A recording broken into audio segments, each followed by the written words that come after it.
Ahí está grabando. Buenos días, profesor. Buenos días, compañeros. El día de hoy nosotros les presentaremos sobre la pancreatitis aguda, junto a Valentina Vega, Valentina López, Francisco Cuevas y quien les habla, Misael Martínez. Bueno, en este caso, como objetivo general, analizaremos el caso clínico de una paciente con pancreatitis aguda. En objetivos específicos, analizar mecanismos de producción de jugo pancreático, reconocer funciones y componentes del jugo pancreático, analizar funciones de la secretina y CCK, y por último, realizar una explicación detallada de los exámenes y resultados. Bueno, como definición del problema, tenemos paciente, mujer de 38 años, ingreso a urgencias con cuadro de dolor abdominal en hipegastrio y mesogastrio, de 12 horas de evolución irradiado a espalda, acompañado de emesis biliar, malestar general y disnea, sin fiebre, refiere síntomas respiratorios altos 3 semanas previas a la consulta e ingesta de comida con alto contenido graso 4 días antes. Al ingreso al servicio de urgencias, la paciente estaba ansiosa, somnolienta, con una tensión arterial de 109 a 60, con una frecuencia cardíaca de 109 latidos por minuto, una frecuencia respiratoria de 20, una temperatura de 37,8 grados Celsius. Presentaba piel pálida, deshidratada, expansión torácica limitada por dolor con hipoventilación, abdomen distendido, blando, ruidos presentes, doloroso la palpitación profunda, en epigastrio y mesogastrio, sin irritación. Se realizan exámenes iniciales que reportan hemoglobina 18,9, hematocrito al 44,3, los leucocitos de 14.000, el calcio al 0,86, la creatinina al 0,58, la glicemia al 130 y la amilasa al 537. Pruebas de coagulación normales. Ecografía abdominal, páncreas aumentado de tamaño y aumentado difuso de su ecogenicidad, presencia de líquido peripancreático, no litasis. Se hace un diagnóstico de pancreatitis aguda. El páncreas. El páncreas es un órgano de secreción mixta, o sea, es tanto endocrino como exocrino. En la parte endocrina del páncreas es secretada por los acinos pancreáticos y vertida mediante el conducto pancreático en el coledoco. De ahí a la segunda porción del duodeno. El conducto pancreático se une con el conducto biliar para formar la ampolla de Vater o papila duodenal mayor, que se encuentra en la primera porción del intestino delgado, el conducto del duodeno. El componente endocrino del páncreas consiste en células islotes o células llamadas de Langerhans, que crean y liberan las hormonas directamente en el torrente sanguíneo. Las hormonas intestinales, la secretina y la colicistocinina, estimulan el 70% de la secreción del jugo pancreático.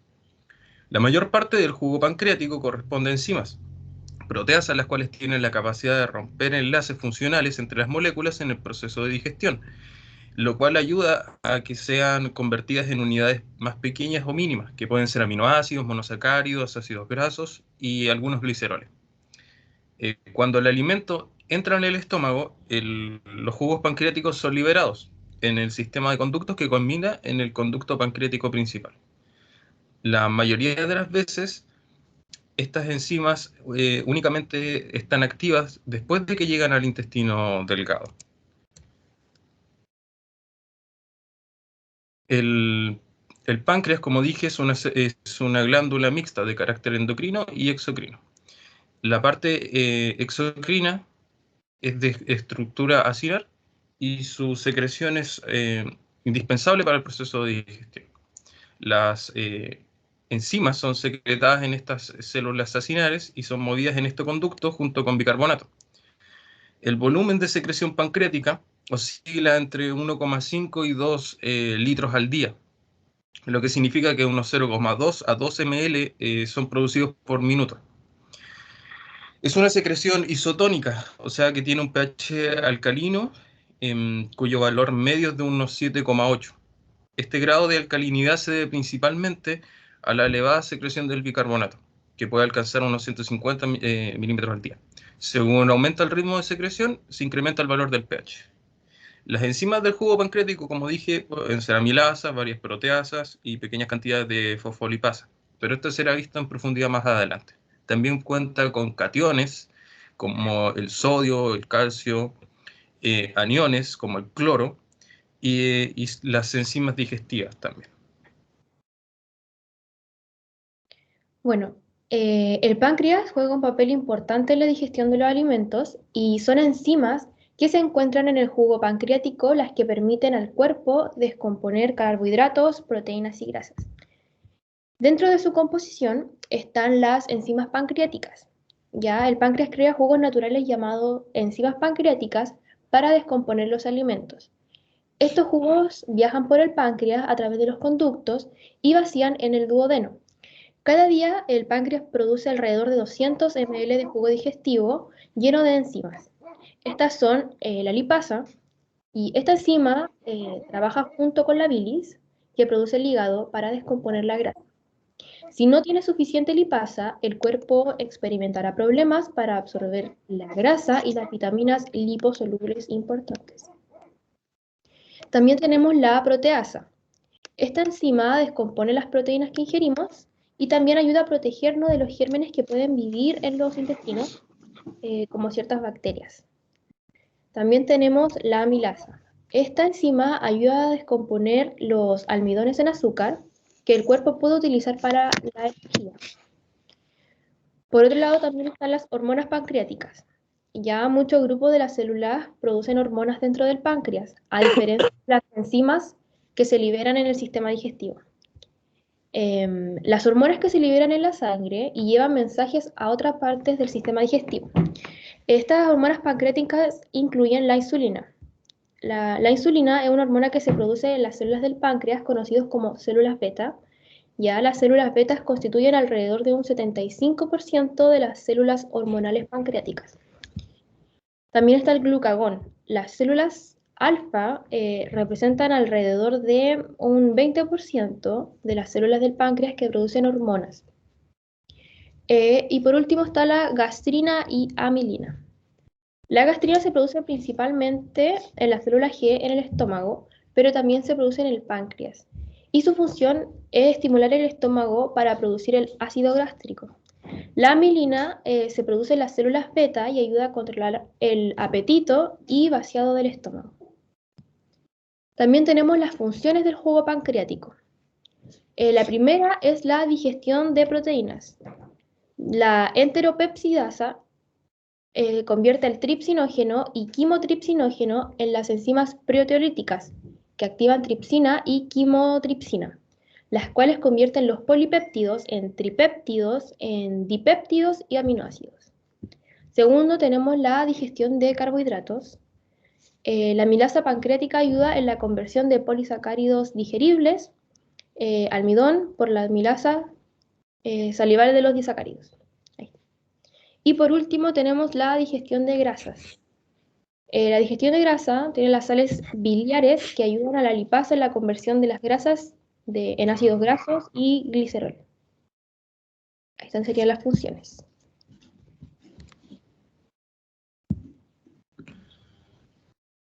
Funciones de la secretina y CCK. Bueno, la secretina es una hormona que compone la capa interna del intestino delgado. Se libera cuando los alimentos parcialmente digeridos pasan por el estómago hacia el intestino delgado. Hace que el páncreas, el hígado y el estómago liberen sustancias que ayudan a digerir los alimentos. Y el CCK es la hormona polipeptídica segregada por la mucosa intestinal que provoca la contracción biliar y la secreción pancreática.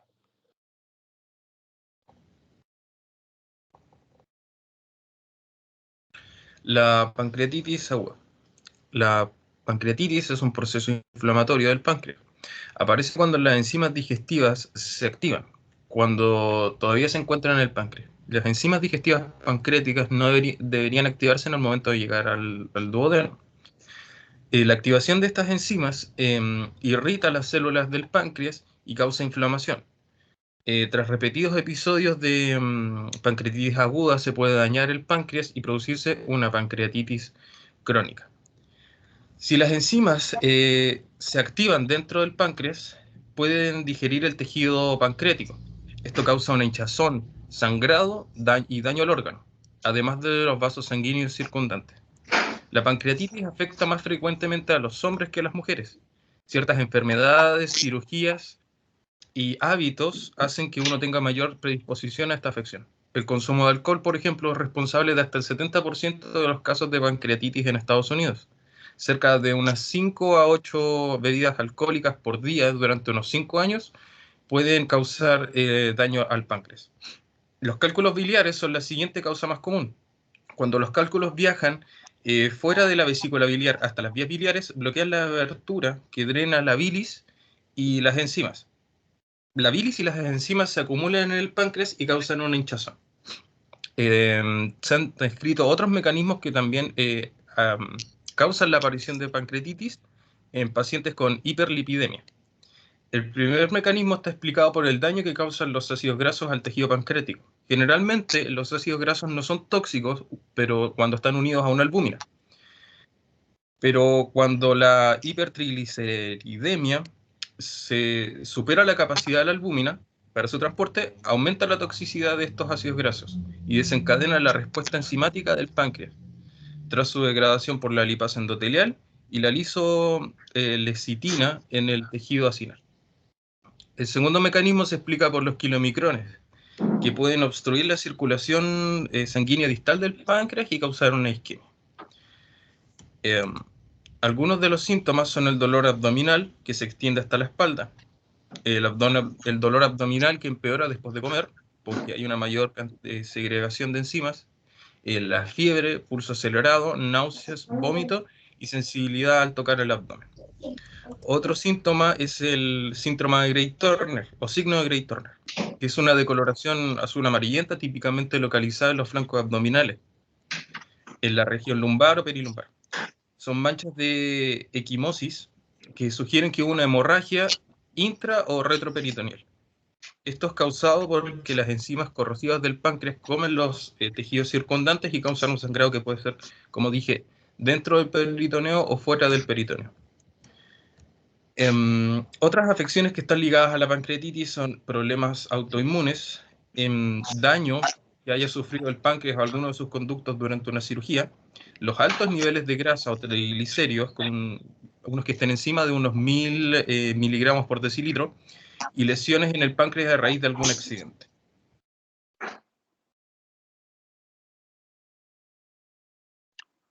Bueno, en los exámenes y resultados, a la paciente se le realizaron una serie de exámenes y aquí a la izquierda de la pantalla podemos ver los exámenes que se le realizaron y cuáles son los valores normales de esto. La paciente obtuvo valores dentro de los rangos considerados normales, pero destacamos 3 exámenes de que vimos que estaban alterados. En el caso de los leucocitos, notamos un aumento de esto y se asocia, y es esperable también, en un caso de pancreatitis por la inflamación y el daño tisular que existe.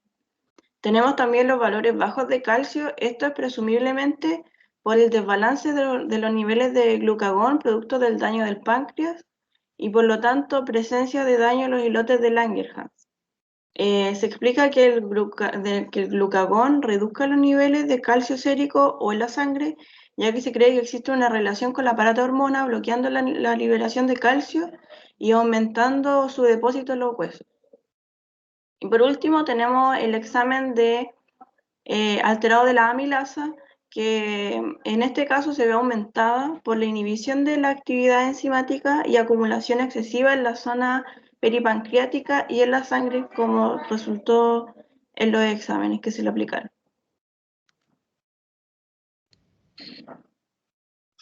En la discusión, sugerimos como grupo que la paciente presenta dolor abdominal superior y central, irradiado hacia la espalda también, por pancreatitis aguda, ya que ella misma infiere haber consumido comida muy alta en grasa y síntomas respiratorios altos.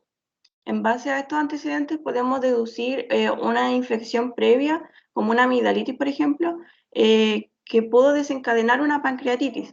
pero no tenemos suficiente certeza de esto, ya que no hay exámenes suficientes para relacionar este síntoma con la patología de la paciente. Por otro lado, tenemos antecedentes de la alimentación alta en grasa que la paciente refiere a haber consumido 4 días antes. Este antecedente sí tiene directa relación con la pancreatitis posteriormente diagnosticada, ya que el consumo de grasa pudo haber agravado una pancreatitis, convirtiéndola en pancreatitis aguda. Esto se debe a que los niveles de ácido graso libre pudo haber inducido daño pancreático, lesionando el endotelio capilar y las células acinares del páncreas, explicando así una brusca inflamación y daño hepático, afectando su funcionamiento y produciendo un desbalance en la liberación de las enzimas activas dentro del páncreas y a su alrededor, como se vio en la explicación del caso, como líquido peripancreático, lo que se pudo comprobar también en los exámenes elevados de amilasa. Como conclusión, la pancreatitis aguda requiere un rápido diagnóstico de terapeuta. No se conoce en la actualidad evidencia suficiente para indicar una guía terapéutica y el manejo ideal no está determinado. Surgen entonces preguntas como cuáles serán las indicaciones de la plasmaferesis en los casos agudos. De acuerdo con adelanto respecto al estricto control de la glicemia, la insulina beneficia a los pacientes por una verdadera inducción de la lipoproteína lipasa, o sus beneficios estarán más relacionados con el control de los niveles de la glicemia. También consideramos importante controlar las dietas y realizarse controles médicos regulares para así evitar futuras complicaciones relacionadas con patologías pancreáticas.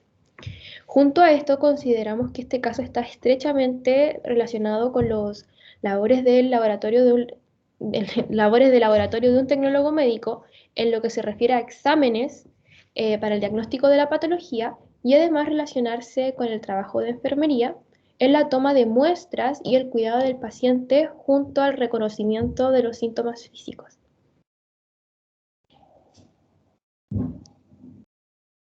Bueno, Concluimos con la bibliografía y ese fue nuestro trabajo. muchas gracias. Muchas gracias, espero que les haya gustado.